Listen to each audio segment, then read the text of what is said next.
issues such as mental health, right, well-being, for organizations and employees everywhere, but particularly for people in the army. How does the army take into account things that need to be addressed today that are beginning to become extremely important, while also sort of putting into place things now that can have an impact, say 5 or 10 years from now? And I'm just using mental health and well-being as an example because the nature of the work in the army is predominantly stressful to a very large extent. The army by nature is a very physical, stressful, you push to the corners of the envelope every time, physically, mentally, emotionally.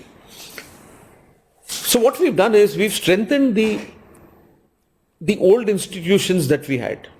We had a large number of old institutions, and the biggest institution we have found, which is an antidote to stress, are 2-3.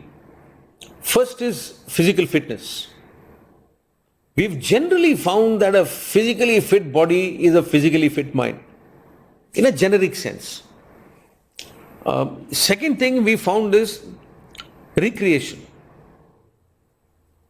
So while it is important also to celebrate the Olympic athletes and the medal winners, I think it is more important to celebrate the day when every child in school gets to play one sport for half an hour every day.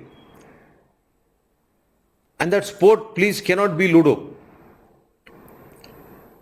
Or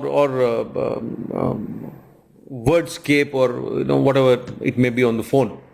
It has to be an outdoor sport which involves human beings, which involves running around, which involves chasing something.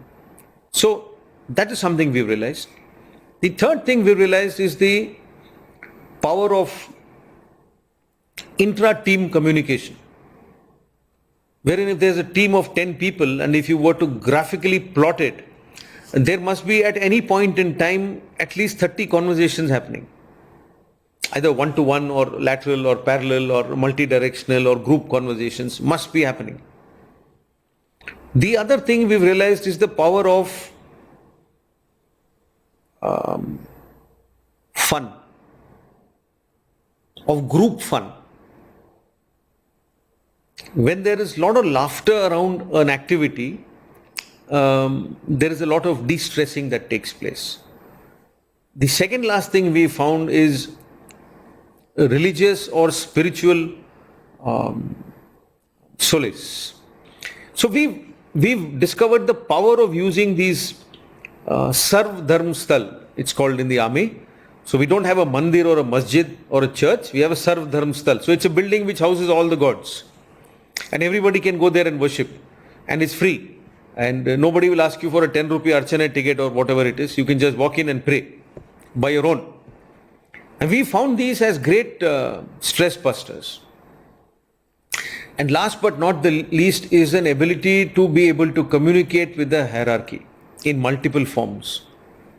So when we put all these together, some institutional, some individual personality based, so you see the emphasis on each of the activity may vary based on the leader. If you have a very sporty leader or a CEO, he's going to be present every day to play a game. So one day he's playing handball, one day he's playing basketball, one day he's running. So we encourage now all our officers, everybody does together.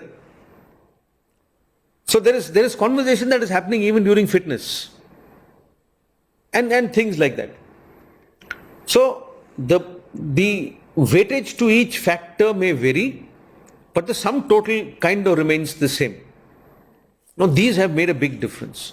Now, having said this, there are still people who need, some higher levels of counseling, but we are relying on the strength of our fabric to be able to spot that individual despite all this. So what happens is when you're playing sport with somebody and somebody has a bad day, if you're playing with him every day or playing with her every day, you'll instantly know. One day is okay. When that aberration takes place the second day, then you actually reach out, walk to the guy's room or call him to your office, have a conversation. We are relying on our ability to spot early signs of somebody who needs treatment. But it's a 1.3 million army is strong. So there will be the odd person who's under serious pressure, and we do have the odd unfortunate incident.